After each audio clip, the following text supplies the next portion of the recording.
Hello, everybody. I'm Peter Kelly Detweiler. I'm the moderator for this event with CleanTX, and I'm really pleased to have the opportunity to be discussing with Scott Hinson, the Chief Technology Officer from Pecan Street, Thomas Tynes, General Counsel at Santana Energy, and Ken Donahue, Senior Director of Engineering and Electric Power Engineers.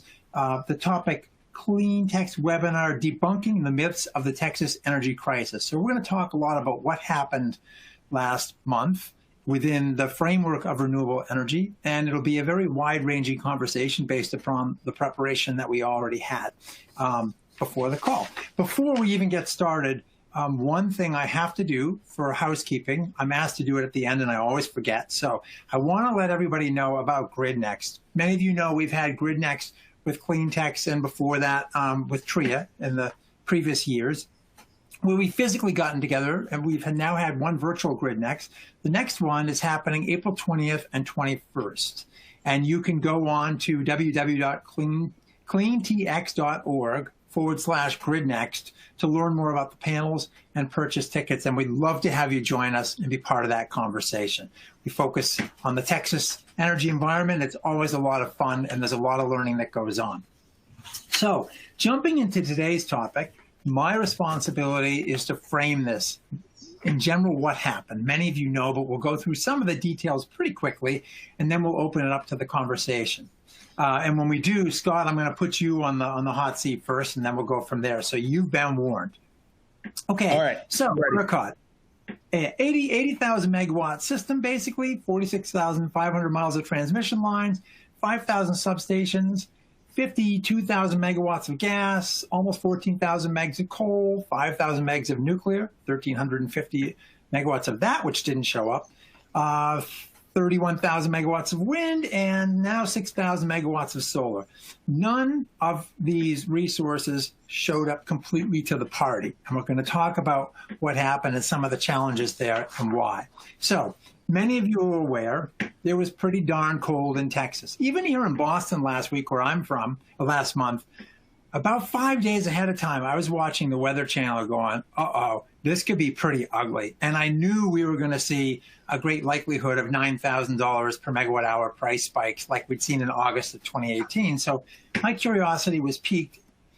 And obviously the system was getting prepared, but clearly nobody was prepared for what happened, where eventually we had massive load sheds, rolling outages, which turned out not to be rolling over time, and ultimately numerous fatalities, many from hypothermia, and huge amounts of damage, water damage, now in the tens of billions of dollars, plus a power bill that's somewhere on the order of $50 billion if everything stays the way that it is. To put that into context, $50 billion for a week's worth of electricity in Texas. The 2020 total electricity bill for the United States of America, for not just the wholesale power, which is what we're talking about here, but wires and poles and electricity delivered to homes and businesses, was $391 billion. So in a week, basically 13% of the U.S. power bill from the prior year. That's how big this thing is in terms of potential economic damage. Now, the market monitors come in and said, we think, and they're the third party that reviews the grid for fairness, et cetera, that there were a number of hours when those prices should not have been charged because there were no longer forced outages, and therefore the market should have reverted back to something normal rather than having the $9,000 pegged out. The political damage of that, you all are familiar with. We now no longer have any public utilities commissioners in the state. There's going to be lawsuits and countersuits. If you're a lawyer, you're in a very fortunate place if you're an energy lawyer, and you will be for the next 5 years. Now, what did we see that actually happened between the early morning hours of the 15th, Monday, and Friday the 19th? Well, we had 16,500 control room calls, normal weeks 5,000. We had up to, on Monday, 24,000 megawatts of net generation unavailable due to the extreme weather loss. And ultimately, loss of generation reached 52,000 megawatts. In other words, 48.6% of the total gen fleet at its highest point. with 20,000 megawatts of peak load shed. The demand was off the charts. I think it was 73,000 megawatts because of heat-driven load.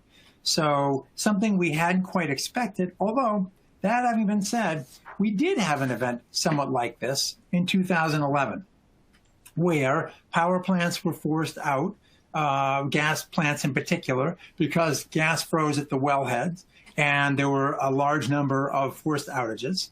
And afterwards, the NERC and the FERC came in and did an after-action report and said, you all in Texas have to focus on a lot of critical interdependencies between your gas systems and your electric generation systems, and we need to see a lot of weatherization if we're going to avoid this kind of event again. So what we find out is if we compare those very briefly, taking a snapshot based on the ERCOT report that they put out on a couple weeks ago, if you compare the maximum generation forced out at any given time, in 2011, that number was 14,700 megawatts. This year, 52,000. A couple of other points on that. Gas generation derated due to gas supply issues.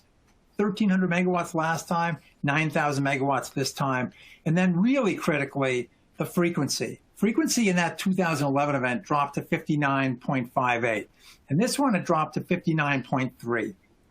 One of the reasons that ERCOT jumped into the load shedding game, which ultimately the maximum was 20,000 megawatts in this event versus 4,000 in 2011, was because the frequency was dropping so quickly, they were concerned about a total shutdown of the grid and potential damage to physical equipment or physical damage to equipment. In fact, CEO Bill Magnus in the hearings said that we could have ended up in a situation where there was a total system blackout that could have lasted for weeks or even longer than a month. So just to put that in perspective before we open up this conversation, take Texas, the 9th largest economy in the world, if it were a standalone country, and rip that out of the global economic ecosystem. Take the Houston Ship Channel and darken that for a month. Take the gas compressor stations coming out of Texas and strip those out of the system and your refineries, and see what happens to the economic structure of the United States and indeed the world had we seen Texas go dark for a month. Yeah, we had fatalities. We had this huge economic bill, which places like utilities like CPS are now telling their customers they may be saddled with for 10 years. We have uplift charges north of $3 billion, which right now, I'll be dead 70 years before those are collected. Right now, it's estimated it's going to take over 110 years at the current rates of uplift collection of $2.5 million per month for those non-paid bills to be recouped by ERCOT from other players. So this thing's going to roll on for a long, long time. But what we're really going to talk about here today is we've got all these renewables in the system, more coming in, solar behind the meter, solar in front of the meter, wind, etc. How did these perform, and how can we ensure that on a go-forward basis, we can build a grid that is more robust, resilient, and reliable than the one we saw last month? So with that, Scott, I'd love to invite you to introduce yourself and provide us a little bit of insight from your perspective at Pecan Street, how you view this event. Sure. So I am the CTO of Pecan Street. We are a 501c3 nonprofit based in Austin, Texas. We do a lot with distributed residential energy systems. Primarily, we are famous for the data set that we have generated and the ability to do field trials for those distributed energy systems. So we have about 1,000 participants nationwide, a very large chunk of them in Austin, who I always have to thank because without them volunteering for our programs, we couldn't do them. We generate about 2.6 billion, with a B, data points a day on how people are using and producing energy and where that energy is going within their house and the interactions with those energy systems and the overall grid.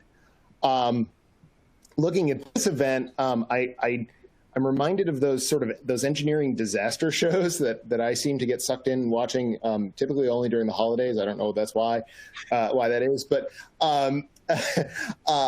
there's always more than one thing. When a system this large has a problem, you talked about it earlier. It's these interdependencies. There's always more than one issue. It's not like you can say, oh, if we just did this, the whole thing wouldn't have happened, right? Parts of it may not have happened. It may not have been quite as bad, but there's usually more than one thing.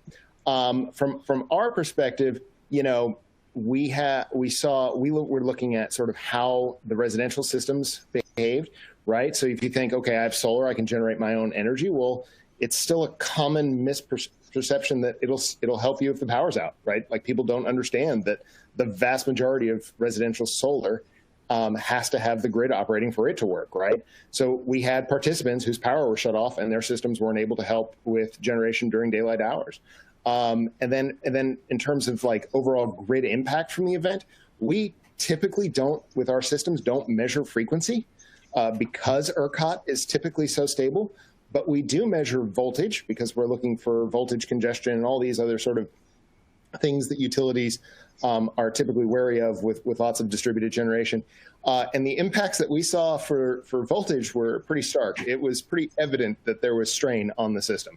We've never seen anything like that in our 9 years of data collection. One other question before I let you go, and thank you for that. That's a great intro. Why don't the solar panels? We talked about this a little bit before, and certainly with Superstorm Sandy, we had the same surprise with all these folks in New Jersey and New York and along the East Coast. Why don't the solar panels on the rooftop perform during a grid outage? There's really two reasons. One is code compliance, right? So there's some issues with trying to put power back onto a grid that's been shut down. If the lines are down and the linemen are trying to work on it and things like that, that could be bad, right? So there's some overall policy issues of, hey, this is more complicated than just keep trying to pump energy into the system no matter what. And secondly, there is a technology issue in that the way the inverters are designed, there's the load and the generation in the house rarely balance exactly, right? So you don't want to be throwing away this free energy. So you need energy storage. But that is, as much as the price has dropped, it's still more expensive than people realize, right? And so you end up having this situation where it's like, oh, well, it's how much to add a battery? Like, I have a battery on my house. It discharged while I was still asleep. It was done. Like, it was. And then I was out for 64 hours. But those are the two reasons. So there's a technical one in that you've sort of got to have this energy storage portion of it, the ability to disconnect. And then there's the code reasons of, okay, are we sure they're going to disconnect? Are we sure there's not going to be a safety issue? And those are sort of baked in, and they have been for a long time. Great, thank you. So Ken, I know you do an awful lot of work at EPE modeling utility and transmission distribution systems. What did this look like? Can you introduce yourself, and then what did this look like from your perspective? Yeah, Ken Donahue, Senior Director of Engineering at Electric Power Engineers here in Austin. We're a medium-sized consulting firm located here in Austin. We work for utilities, we work for co-ops, we work for project developers. We do NERC compliance, we do distribution planning and optimization, transmission planning and optimization. We have a very talented team of people working on modeling the system, and we constantly monitor and improve the models that we're working with. But it was, I knew it was going to be bad, this storm, when it was coming. I was telling my friends, I said, get ready for rolling blackouts and so on, as cold as it was. I mean, if you look at the load peak that ERCOT was projecting, if they had not done load shed, it would have been more than the summer peak. 76,800 megawatts. You know, and they were talking about that at 9 o'clock Tuesday morning, you know, when it was so cold. Same thing here. I was out for 2 days. New experiences. Biggest thing, you know, you talked about the interdependencies. I was amazed at how many things are interdependent. The fuel, the gas processing, the plants, no TV, no internet, poor cellular service. I'm not sure why that was. but it's kind of hard to communicate with your people when you don't have those tools that you're used to. It was kind of a shocker here. Didn't have a backup source. I was counting on the roll and it didn't roll. I was so thankful that I built an energy efficient house, which I think helped save me. We stayed warm, and we did have a gas fireplace. And thanks to Atmos for keeping the gas going. And yes, we were chilly, but we were okay, and we were able to cook and so on. But the other thing is, ERCOT did an amazing job during the storm. I think we could have prepped a lot better ahead of time. I think that's one of the biggest things I think we could have done. We could have, I think, reduced the demand a lot better, I think all of us. But during the storm, ERCOT had to act, and they did, and I'd like to commend them for that. It's a very hard decision to make, and now they're taking a lot of heat for it. But they did the right thing that day. We got down so close to the edge, and to our last line of defense, it wasn't funny.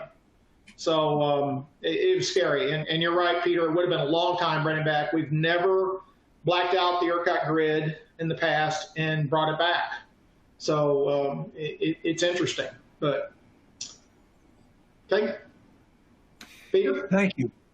Thanks a lot. And Thomas, sorry, I caught you mid-glass of water there.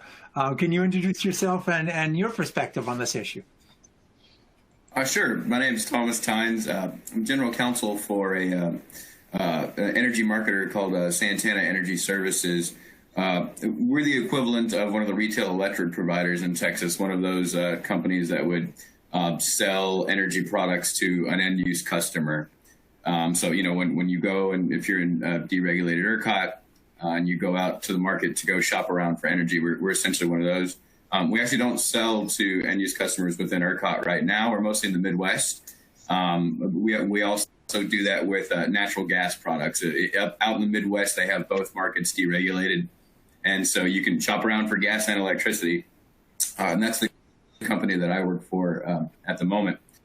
My experience at the time during the outages was in the dark and in the cold, looking at my cell phone, which still had cell phone or cellular data access, I should say, to the internet and things like that, so that I could keep track of what was going on. And I'm in Austin Energy, and I essentially had the Austin Energy outage map open on my phone the entire time. And Austin Energy's website's actually, pretty good about letting you know where the outages are and how many people are impacted in them. And I was going between that and headlines about what ERCOT was doing and rage about what ERCOT was or what not doing. And I agree with Kenneth. I somewhat feel for the folks at ERCOT and the PUC right now, because could they have done more? Sure. Could we all have the absolute Cadillac package of insurance for our home and our auto and everything? Sure, but we don't. And so to me, a little bit, it's a little frustrating. It almost feels like we are lashing out at the firefighters that tried to put out this massive blaze because they didn't have enough fire trucks. Well, there's a lot that goes into that. And I think it's kind of a good analogy there. But anyways, that was my perspective. I immediately was thinking a lot about the policy implications and the legal implications. I'm the least technically minded individual on this call, so I was thinking more about those things. But having worked previously at Tesla and Solar City, having a lot of experience with rooftop solar panels and distributed generation in the form of Tesla Powerwalls and things like that, it was always in my mind right away that folks were definitely thinking, if only I had solar panels, I would be okay. Or if only I had a battery, I would be okay. But there's a lot that goes into that, not just the engineering and electrical distribution limitations. There's some policy and there's some economics that really are key limiters there as well. And that's mostly what I worked on in my previous jobs. But I'll wait to dig into that until you're ready to come back to it, Peter. Well, thank you. Whoops, I just got to echo that. You and Scott both mentioned solar panels on rooftops. Let's assume that there is a functioning capability there. I saw a really interesting slide and a Forbes piece that someone had done where some guy actually had solar and battery, took his dog out for a walk, and that was the first time he realized the whole neighborhood was blacked out. And he's got this really cool picture of the light coming out of his garage and just darkness all around him as the sun is well past setting. But what about snow load on rooftops? He clearly had a system that was still functioning. What's the impact of, I mean, this was not just cold weather, but you also had precip. So, Scott, what does that look like? How do those panels perform in that kind of environment? Well, so we have a ton that we looked at, right? So that was one of the first things we did with full data on that. And for our volunteer participants, well, let me back up. So in the Northeast, right, they'll do solar at a higher tilt, right? Because you're at a higher elevation, so your tilt angle has to be a little bit higher. And they'll also configure those solar panels so that as the snow is on the panels and it's sort of collecting towards the bottom row, right, that the stringing and the organization of the panels minimizes the impact. We don't do that here. We don't make that subtle wiring change. But even so, sunlight does get through snow. The panels are shaded, and what we saw was around 50% production for them. That meant that during the day, peak production for our houses, the ones we're monitoring anyway, about 37% of the load of the house was taken up by the solar. So for every 3 houses, that was that you had canceled 1 house worth of total use. So yeah, that's the answer. It didn't shut off. Conversely, beneficially, after the snow melts, you get some washing and cleaning effect. And so for a little while anyway, you'll have a little bit boosted production until they soil again. Well, so, and the solar panels are more efficient in the cold too, aren't they? Oh, much more. There's a very strong temperature dependency. In fact, it's one of those things where that temperature dependency, especially for Texas and stuff like that, you're like, oh, well, I have 5,000 watts of solar panels. Well, that's at 25 degrees Celsius. I do not recommend trying to put your hand on a solar panel in Texas. You will get at least a 2nd-degree burn. It will hurt. So there's the temperature part of it. Once that snow was off and it was still cold, those panels were producing like crazy. So there's a resource out there that's either feeding a battery or inert. It could have been feeding something but wasn't because it was disconnected. Right. The vast majority of them are just reverse flowing to the grid, right? So yeah. So some of them were reverse flowing to the grid, but if that section of the grid has been shut because of the rolling outages, then you got nothing, right? Yeah. So and we talked about this before about having more granular situational awareness, among other things, because gas compressor stations apparently were shut down and therefore couldn't feed the generators and so on. But in a perfect world, and this is sort of where you live, Scott, with all this data and analytics and so on, in a perfect world, is it possible that potentially utilities could know where all those rooftop solar assets are and therefore take advantage of those populations when they target their outages? They actually have a very good idea of where they are already, right? Yeah. So you have to sign an interconnection agreement. And so the utilities have, I'm not saying it's perfect, right? If you audit them, 100,000 potential solar locations, there's probably going to be some mistakes. But for the most part, it's really, really good. And they know where they are. Yeah. But if you had more granularity in the way you shut things off, you could potentially have kept more of those resources on. I don't know the number for, let's say, of Austin Energy customers that had solar that were off. But I do know that amongst our participants, right, there was about 20 to 30% of those homes that lost power for the entire event or were very, very intermittent. There was a couple of homes that had a staggering number of on-off events. And so it had the granularity to just make sure that you left on every possible producing home. That would have given you more ability to sort of roll the outages or even keep more homes on for longer time. And that granularity exists. It's just sometimes you have to be very careful about adding more complexity to the system. A lot of smart meters have the capability to disconnect just that home, right? So now if you got down to business or residence level disconnect, then you could add tremendous amounts of granularity to the system. Again, you sort of have to, from a technology futurist perspective, I'm like, hey, that'd be cool, let's go do that. From the engineering perspective, I'm like, ooh, you could also add some difficulties to this whole thing, right? So you have to sort of take a step back and say, all right, what's the cost? What's the benefit? But technically, it is possible. Great, thank you. Thomas, we had discussed before in our prep call some of this issue of systemic interdependencies, these systems of systems things.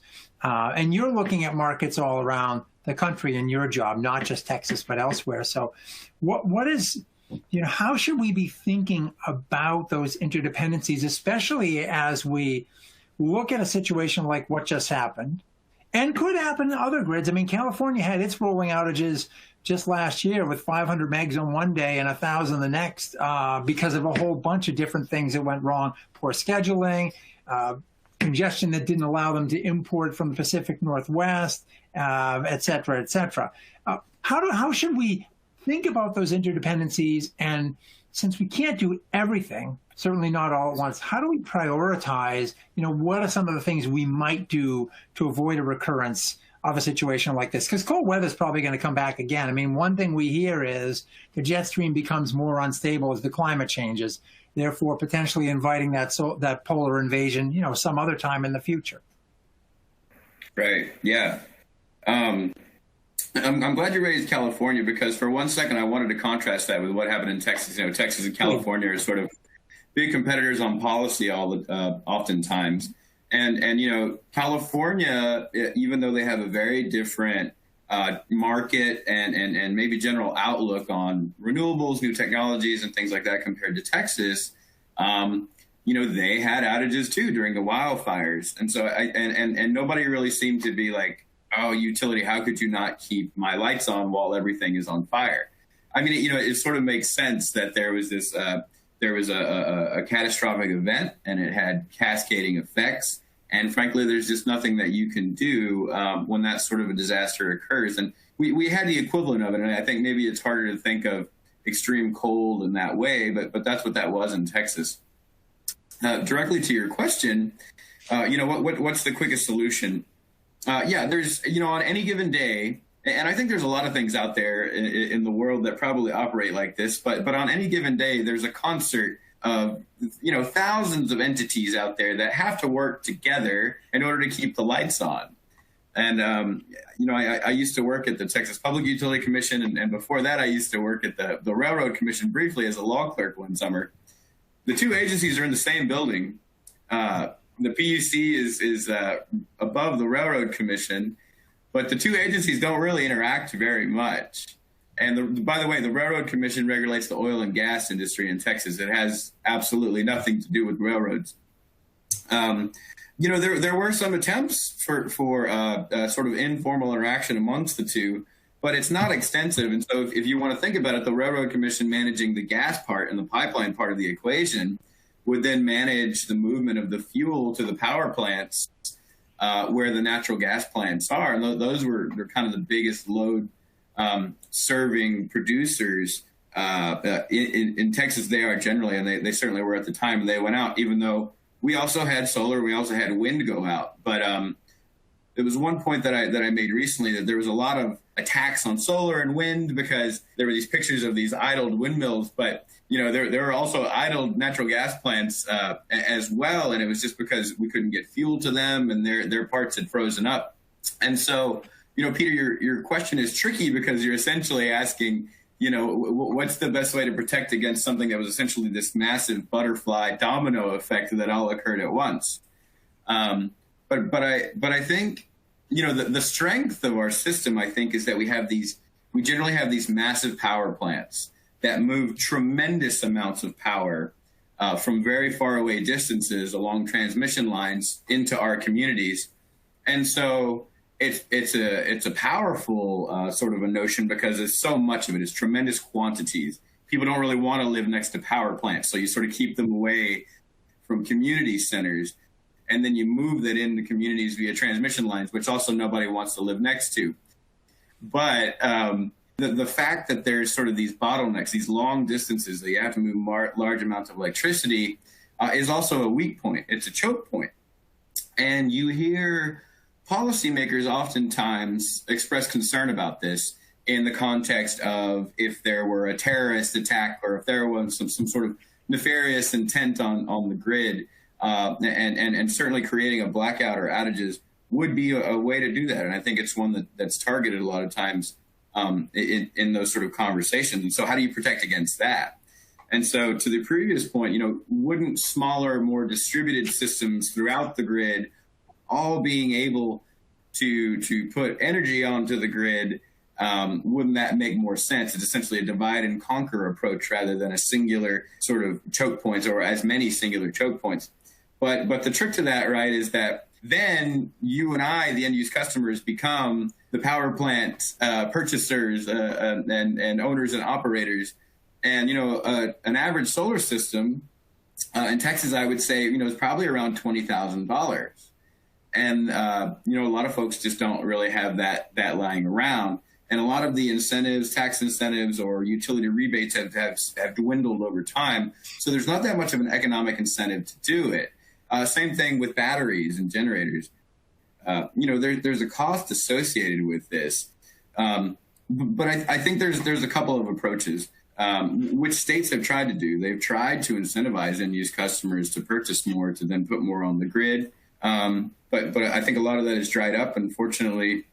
Even with those incentives in place, I'm not sure it still made economic sense for end use customers like you and me.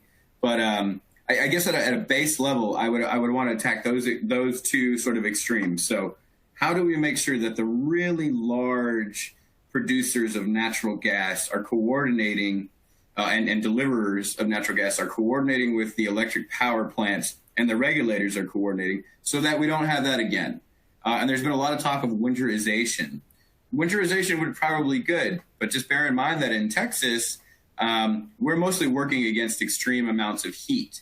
So, in those northern jurisdictions where windmills still work when it's really cold because they actually install heaters in their windmills or they apply de-icing agents to them, that's all well and good, but you would never really want that in Texas, at least not for 95% of the time, to where you're really worried about stress on the grid. But so mitigation measures like that on the large scale for generators and then moving fuel to the generators would be good. And coordination amongst those two would ideally be good. And then the second piece of it, and I think the future and the part that I think people would really like to see so that they have a little bit more control over their own destinies in situations like this, is empowering end use customers to use those smart meters that Scott was talking about, that we all pay for, by the way, through our rates, and having access to them, having access to see what's really going on in our home in a way that we can appreciate it and understand it, and that we can work on energy efficiency measures. I think Ken talked about, had we been able to prepare in advance to, perhaps turn up the heat beforehand, make sure that we weren't wasting heat, that we're trying to conserve prior to that we were prepared. That would certainly help. Part of the equation is putting energy on the grid, but also a huge part of it should be how much can we save, how much can we preserve. And so more energy efficiency homes, being able to feed back to the grid by cutting things off if you can, and then certainly being able to produce energy in a meaningful way that consumers can control would be good, and we're just not there yet. I mean, Texas ranks 29th overall, last I checked, for residential efficiency. So, that's not great, right? Yeah. And of course, we build our homes to eject heat. Yeah, right. Right? Because that's our, 7 months of a year reality. We could have a summer day, right? Or probably more like 9 months a year, right? So yeah, that part of it needs to be looked at and sort of improved a lot. Well, yes. There's one area, Peter, I think there's one area we can all do it, is maybe we come up with what is our, and the City of Austin mayor said it the best. During the event, we should have all been acting like the lights were out and turning everything off we could. There were buildings still in the downtowns that were still lit up. We need to have low power plans at businesses, at home, at buildings. You know, it took till Tuesday before they turned off the lights on the Capitol. You know, are there also a lot of backup generators out there that we could have running under this situation to help? Could we have done a better way to prepare ahead of time? I thought I was ready, and I learned some things during this, you know, and so on. But I think there's a lot of things. There's a whole list of things that we can look at. My biggest concern right now is in 2011, we had a cold winter, then we had a hot summer. Are we heading the same way this summer here after dealing with this? Are we preparing for that kind of thing? And we seem to be, you know, we're busy doing the analysis now, but are we getting ready for the next one? That's kind of my concern, you know, and are we just going to do bits and pieces and not think of this as a system in a system and all the interdependencies that we're talking about? And that's what it seems like right now. It seems like we're busy pointing fingers, we're busy criticizing, when really we should, the quick things we can do, communication plans and getting those are easily done. Some of the bigger things like looking at connections to the rest of the grid, you know, that's going to take a long time. And honestly, I don't know if that's going to help or hinder at this point, because they have their own issues too. And then you're dependent upon your transmission capacity. And we all know we've got constraints already on the grid and just the ERCOT grid. Now we're going to go out to even a bigger grid farther away. So it's going to be interesting. And there's no way that we can build 40 gigawatts of transmission to make up for the generation shortfall, you know. So right. It's interesting. Yeah. What do you have? What's 800 megawatts of DC ties to other states, and I think a little bit down to Mexico too. It's not huge, but it certainly does raise some big issues there. Southwest Power Pool was in their own EEA3. MISO was in a max gen event, right? Like, I mean, there might have been some capacity in North MISO, but they have a north-south congestion. So the, you know, this initial reaction of, oh, if we connected to everything, well, yeah, I mean, that does, that sounds great. And then you look at it and you go, okay, we could also have spread our problems to more areas. So there's some concern and caution there. The initial quick answer isn't always the right one. Right. Yeah, the one area I heard of that was benefited by those connections was Northern MISO pulling power from PJM, but that's the only one that I've heard about. You know, it's fascinating to me. That one.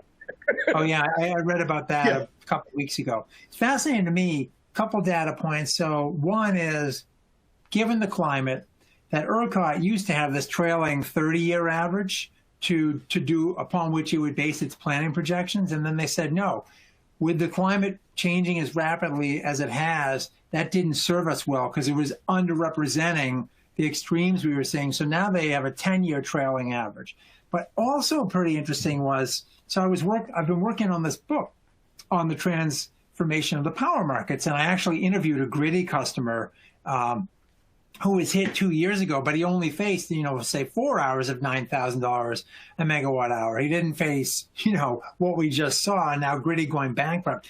But I went to the trading floor of Constellation Energy, one of the largest movers of power in the country, and spoke to the meteorologists on the ERCOT team, and they said, we have concerns about summer because you can go from 80 to, say, 120 degrees. So there's like a 40-degree delta. But what really concerns us is winter, because you have these cold weather sags where this massive cold air can change the temps 70 or 80 degrees within a day or two. So we actually think we're going to see more price volatility and usage volatility on a go forward in the winter, because of those deltas. And I didn't, you know, I listened to it. I didn't pick up on it until after this event. I was like, okay, that's what they were talking about. So I agree with you, Ken. We certainly have to look going forward into the summer. What are we going to do? But I think it's clear that we have to now prepare against all extremes, and writing that playbook, developing that playbook. The other thing that seems pretty obvious, and I just saw a commentary this morning from some of the regulatory folks looking at this, is their analogy was this is a baseball team with a pop-up in the infield, and the pitcher is pointing at the first baseman, he's pointing at the second baseman, the shortstop's eyeing the ball, and it lands with a thud on the field in the middle of everybody. That is, nobody has responsibility for that systems of systems, and until they do, the potential for these kinds of snafus in the future is still quite large. Any of you want to comment on that observation? Am I right? Am I wrong? What do you think about that? I agree. Our weather is obviously changing. We've now had it. I don't think this is a one-off storm or a storm of a lifetime. I think we're going to get more of these. And I think we've got to prepare. We've got to start thinking a little bit differently on this stuff. And to me, how can we optimize our distributed resources out there, our solar panels that were available? I mean, when we cut the feeder, we had a lot of people out. We can change the way we're doing some of that to make it better. But it's going to happen again. I think we've got to prepare in a different way and do planning. And we've got to get all these interdependencies talking to one another all the way through. We thought we had some of that, but obviously we didn't. The one that kind of shocked me the most was the water. That was almost scary. We lost water here for a day also. But that was kind of interesting. So maybe we also need to relook at, I know Round Rock stayed up because they had a fuel source. They brought in fuel via a trailer, and they kept their pump going. So maybe we need to look a little bit at that too. Same thing. It's not just electric infrastructure. It's all the different levels. Yeah, right, Peter, please. Yeah, if I can just chime in. I mean, I think, the problem is a massive one. But I think it's important to note that as much as we want to lay blame on somebody, and by the way, I understand that tendency because there was a loss of life, there was damage to property, people lost animals. I get it. And that emotion is it's reasonable and it's understandable. But, at the end of the day, the entire electric market that we have, and frankly, Texas is a little unique in regards to our electric market. It's a low-cost energy state, and that was a very intentional policy decision to do that because Texans enjoy low costs. We don't like paying a state income tax. We of course we pay high property tax. That's a whole nother webinar. But the thing is that essentially you're going to get what you pay for. So in 1999, we made the very deliberate decision to deregulate our electric market, to have an energy-only generation market. And by the way, had we had an additional capacity market, that probably wouldn't have saved us either. I've seen plenty of writing about that probably would not have saved the day either.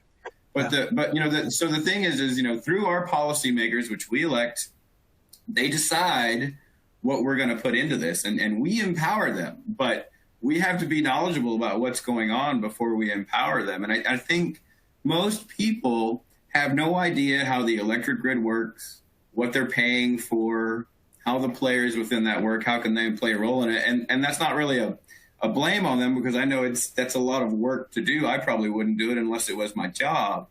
But, I think it's important that people brush up on what's going on, how they can play a role, whether it's on the efficiency side or whether it's producing distributed energy in some form of way on their own, on their rooftop or in their backyard somehow.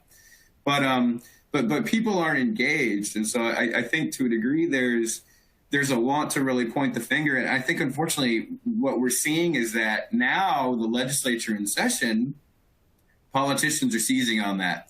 And I think they're doing it in somewhat insincere ways to just sort of score points. And they're not really maybe addressing fundamental economic issues because they're frankly too complicated. They don't capture headlines. That's certainly the truth. But so I guess, Peter, to answer your question is that, I think we all need to do a little bit of soul searching here because we all play a role in these systems as the ultimate consumers. But now as technology is produced, we're able to play an active role as producers in the energy and then also to mitigate our usage as well.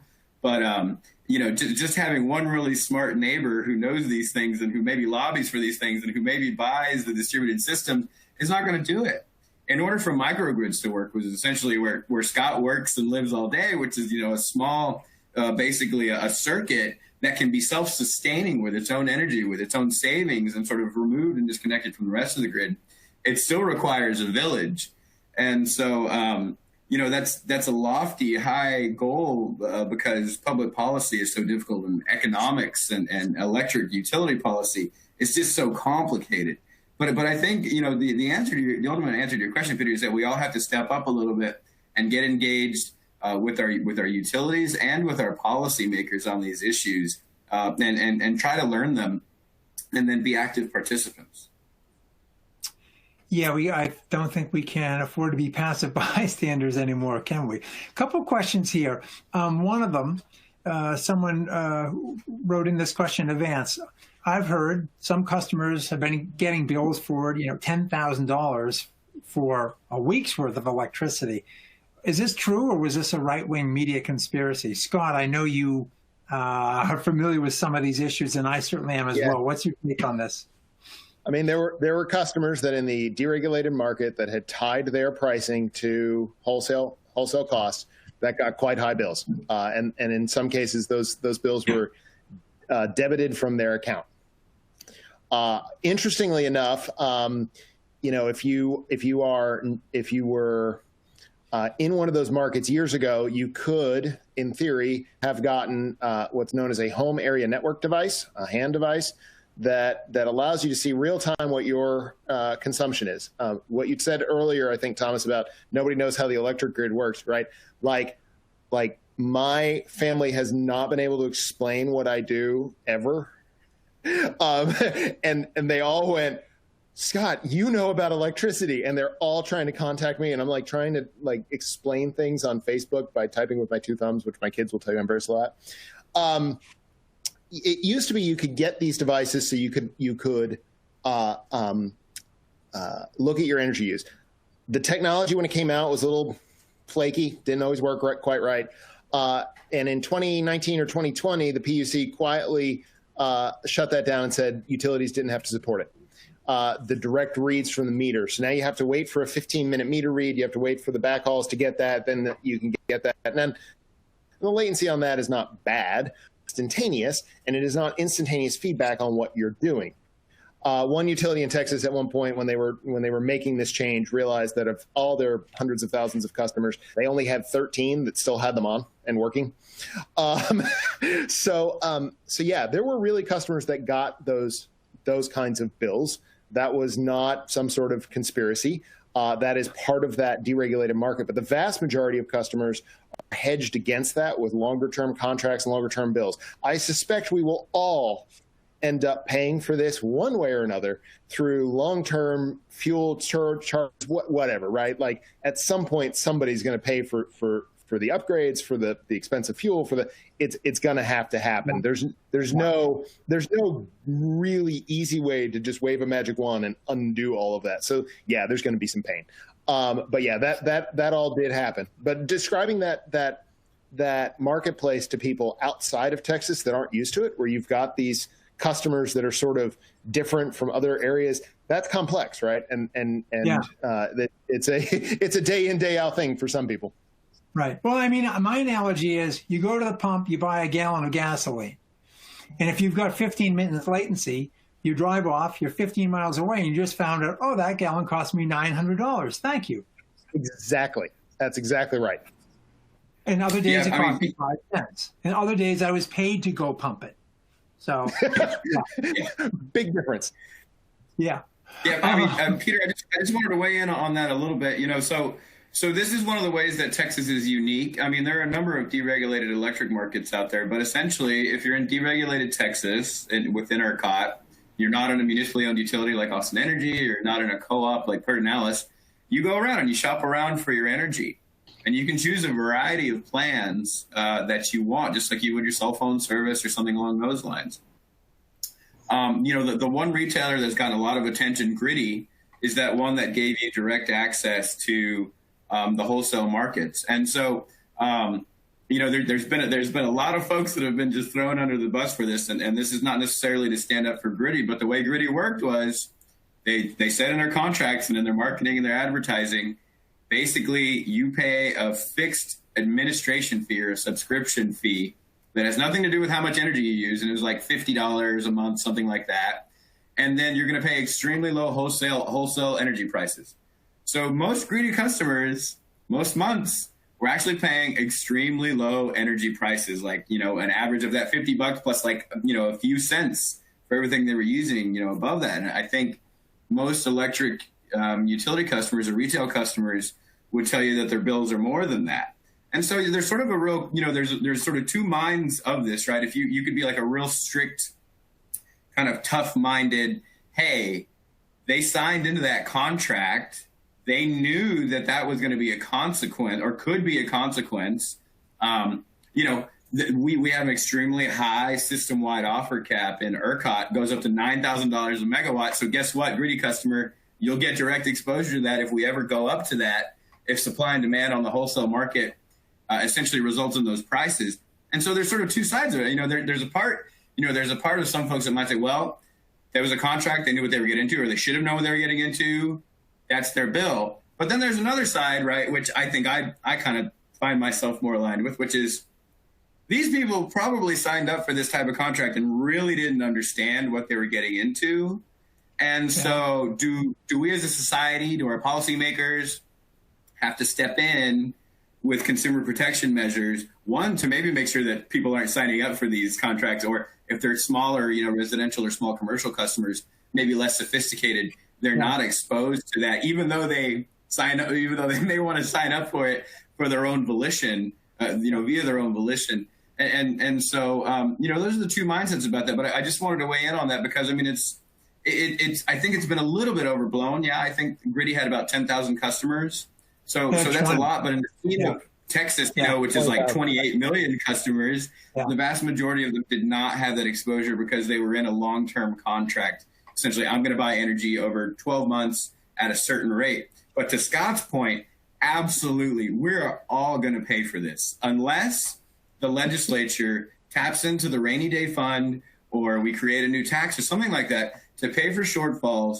There are bills out there. There was money that was lost, and it has to be recovered somehow. And yeah, we probably had some nice relief this past billing period, or maybe the next ones. But I assure you, we're going to pay for it eventually. We all will. Yeah. You know, it's interesting with the Gritty or buying wholesale. When we had the snap in 13-14 here in the Northeast, a number of customers were on variable rates that they'd been put on after their initial contract was over and didn't know. In fact, I wrote a Forbes piece entitled, "My Electricity Bill Just Cost My Family Its Summer Vacation."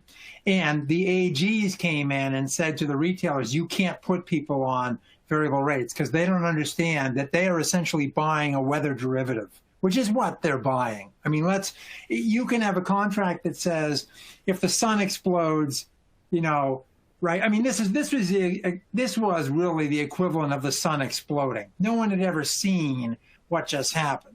So I don't think even the person that I wrote about in the book who was using Gritty was a retail power trader. And I don't think in his wildest mind he could have thought this could have happened. So on to a few other questions. I think we talked about ERCOT jumping in time, that there was a real challenge of how soon to shed load. In general, you feel they did the right thing at the right time under an extreme amount of pressure. Would you say that's right, Ken? Yeah, Scott? I do. I think they acted the way they followed their procedure and what happened at the time, but I also think that, you know, could we have had some demand response programs out there, you know, or something else that might have helped out? I think that's something that should be examined along with, you know, we're talking about this, you know, distribution switching and automation, the smart meters being more capable of doing more enhanced switching. All those things should be looked at maybe to try to do this and try to minimize it and make it a little bit better. But yeah, it was huge on this one in the amount of time they had.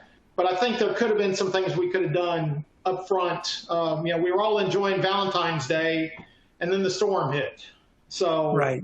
It was interesting. There's a whole list of things we can examine. I mean, even we knew this was coming 10 days ahead. All the weather people were telling us that. You know, could we have more plants come back sooner? So on and on. The list is long, but I think we got to start prioritizing. What are the quick things that we can do, and what is it longer? Rather than we got a long list, let's try to hit the quick ones first, and then let's try to hit some of these others. But you know, and there's a bunch of different.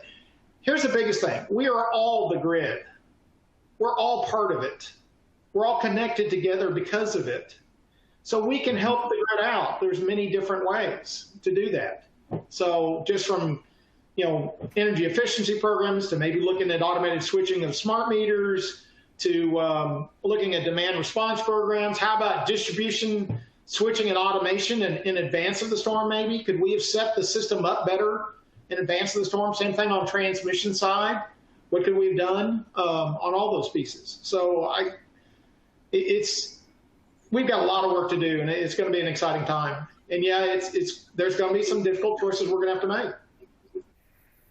Thank you. Yeah, Peter, I wanted to chime in just with a quick analogy. Ken talked about the weather and how we sort of knew in advance that this was coming, and we did, in fairness, right? And we've known now that climate is changing. But I just want to make an analogy that I think people need to be aware of.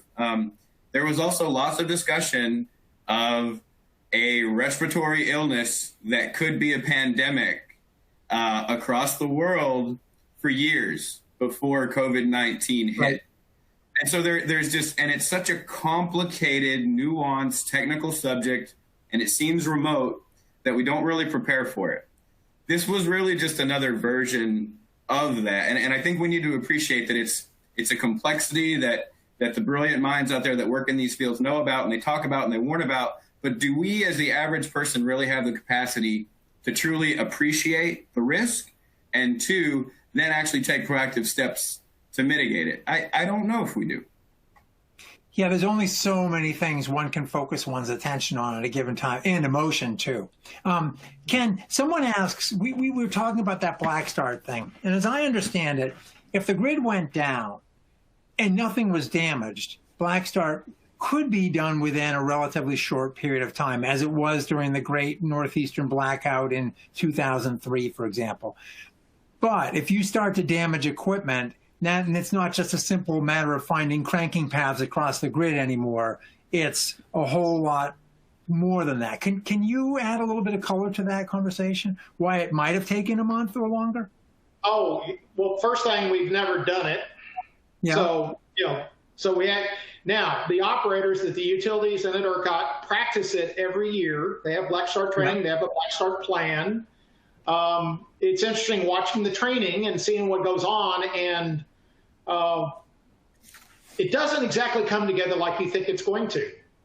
So I've seen it in the training and the simulations, and so on. It's interesting to watch, but we've never done it. And I really would not like to get to that. Trying to completely black start the ERCOT grid, first thing, you're going to have certain generators that are able to start on their own, which either they're going to have their own backup generator to start themselves off of, or they can start independently. They've got to have a fuel source, which was part of the problem, during the storm. Did they have enough gas to do it? Then once you get the generator up going, you've got to connect it to load, and you've got to balance that load to that generator. You also have to go immediately back to the nuclear power plants because of their spent fuel storage. That's a rule they have to do. But then you have to gradually do it. There may be little islands of power plants along with load, but trying to get it all connected back up, we've never really done it. I don't know. I think it would take a long time, especially with the conditions we had at the time. So it would be very difficult. And then you've got nothing. I mean, you got no water, you've got no communications.